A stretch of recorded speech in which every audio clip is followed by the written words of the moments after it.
بمغنيات مبل 34 عامت بعال معالتي سماعتات تግራይ 2017 ዓመተ ምህረት بمحبر ተጋደልቲ ትግራይ ዝተወሃበ መግለጺ ንኽብርን መንነትን ህልውናን ድሕንነትን ህዝቢ ትግራይ ክብሉ ክቡር ህይወቶም ንዘሕለፉ ሰማዕታት ትግራይ ንምዝካርን ሕድሮም ንምፍጻምን በብዓመቱ 15 ሰነ ይኽበር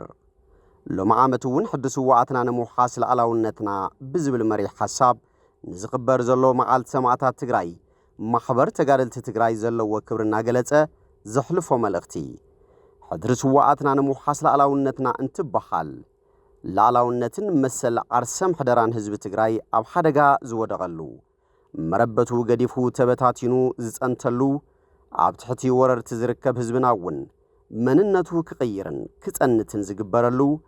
መላ ህዝቢ ትግራይ ዳግመ ሕውየት ዝሰኣነሉ ውዕል ፕሪቶሪያ ብሙሉእነት ኣብ ዘይተተግበረሉ ጊዜ ንርከብ ሕድርስ ዋዕትና ምኽባር ማለት ምርግጋጽ ለዓላውነት ትግራይ ምርግጋጽ መንነትን ድሕንነትን ህዝቢ ትግራይ ምሕጋዝን ምኽባርን ስድራ ስዋዓት ምሕጋዝን ምኽባርን ህልዋት ሓርበኛታት ትግራይ ምፍጻም ሓደራ ስዋዓት ምዃኑ ማሕበር ተጋደልቲ ትግራይ ብጽንዓት ይኣምን ስለዝኾነም መላ ህዝቢ ትግራይ ሓድነት ፈጢሩ ሓደራ ስዋዓትና ንምፍጻም ኣብ ዝገብሮ ሰላማዊ ቃልሲ ማሕበር ተጋደልቲ ትግራይ ኣብ ጎኑ ምህላው እናረጋገጸም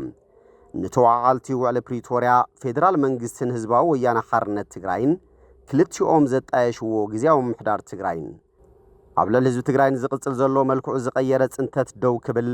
ላዕላዊ መሬት ትግራይ ናብ ትግራይ ክምለስ